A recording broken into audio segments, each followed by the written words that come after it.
So happiness. Teenagers. Your children are not your children. They are the sons and daughters of life's longing itself. They come through you but not from you, and though they are with you, yet they belong not to you. Khalil Gibran. Parenting teenagers can be the most incredible, rewarding, and challenging experiences in life. Most parents want the best for their children and consciously want to see their children succeed and become the best versions of themselves. However, because the child and teenager subconscious minds do not have the same capacity to use logic or analyze events and situations clearly, all the fear-based messages or limiting beliefs like, I am not good enough, I am not lovable, I am not capable or smart enough, or I am not good-looking enough, thin enough, etc., can be seeded from seemingly benign words or jests from a child's peers or other adult influencers like clergy, coaches, teachers, etc. The CBS Sunday morning TV show aired an exposé, or cautionary tale about a beautiful girl of 17. She was a straight A honor student, class officer, and head of her class science team. She appeared to all the people around her to be a happy, confident, smart, successful young woman who had everything going for her. She was so committed to reaching her goals that she journaled her exact goals for her life, which even included the action steps and the to-do list that she needed to accomplish to reach her lofty goals. What no one knew was that she had also expressed messages and thoughts in her diary that revealed her inner thoughts and struggles and how she truly felt about herself. Thoughts like, I am stupid, I am lazy, I am worthless, I am a burden, I will never amount to anything, I am a failure, and I cannot be perfect all the time. She wrote these notes in the second person as if she were detached from herself. This beautiful young woman, who seemingly had everything going for her, never expressed these emotionally charged sentiments to anyone, not even her closest friends. Everyone was in total shock and utter dismay when they found out that she had committed suicide.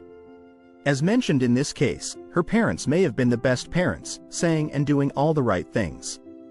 However, social media, her peers, or some other influencer may have planted some disempowering seeds. She may have interpreted something that was said, witnessed, or implied in a negative way. As of this writing, the Center for Disease Control reports that teen suicides are rising exponentially with a 40-year high in children between the ages of 15 and 24. With the influence of social media and other societal pressures, children and teenagers are feeling an overly exaggerated need to be perfect, and to be everything to everybody, all while losing themselves in the process. Molly Smith, a college-to-career coach and mentor, reported that she witnessed repeatedly parents attempting to fulfill their own egocentric, subconscious, unmet needs by living vicariously through their children. They may have felt inadequate or not good enough in their own lives. As a result, they unwittingly place this undue pressure on their children to be perfect and to excel at all costs. They may even have bought into the societal pressures of keeping up with the Kardashians. These manifest when parents overburden their children with pressure to get straight A's or to excel in sports or other extracurricular activities.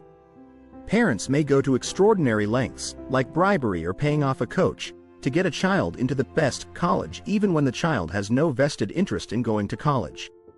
This behavior is often an attempt for the parent to reconcile with their own inadequacies and insecurities rather than what is in the child's best interest. It is becoming so prevalent in society that there is now an official name for it: child contingent self-esteem.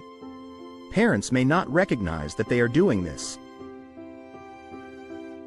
Their self-esteem is so low that they are not able to self-reflect enough to see the harm they are dumping on their children. This behavior may well go on from generation to generation if it is not reconciled.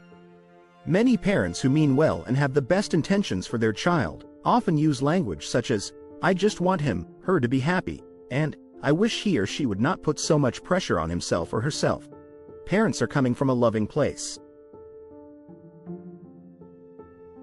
Their intention is to let the child know that they do not need or expect them to be perfect and that they will be loved no matter what. Yet, according to Rachel Simmons, in her book, Enough as She Is, 2019, the very phrasing of the statement, on herself, lays blame for distress at the feet of our teens, rather than a culture that is stoking the flames of their anxiety. It puts the onus for change on the kids. Just chill, we are saying, and you will be okay.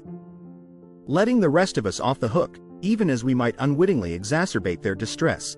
In its unhealthiest forms, perfectionism can lead to eating disorders, depression, high blood pressure, and thoughts of suicide. Perfectionism has increased dramatically since the rise of social media and the phenomenon of getting likes and projecting the image of perfection for all to see, and for all to keep up with. Children and teens are under constant pressure to be perfect. They often set excessively lofty standards for themselves and may then feel like complete failures if they fall short of anything other than perfection. Parents may be the absolute best role models, saying and doing all the right things to encourage their children to be the best version of themselves, sending them all the right messages, such as their best is good enough and they do not have to live up to other people's expectation for how they should be or how they should live their lives. They may express, unequivocally, to their children that they are loved, valued, worthy, deserving, and are more than capable.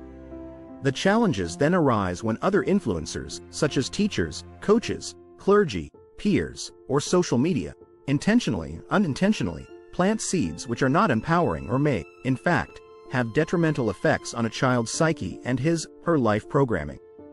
This programming often comes from a bully who also has received some limiting belief or negative messages, or they would not feel the need to bully. He or she then revels in making fun of another child's weight, the size of their nose, or not wearing name-brand clothing. Any other thing likely to be perceived as hurtful can become the subject of derision. Acorn. It is imperative that everyone who is an influencer in a child's life, including their peers, understand that they are the master gardeners and are planting the seeds, empowering or disempowering, that will ultimately be the foundation for the child's life script. Sow happiness.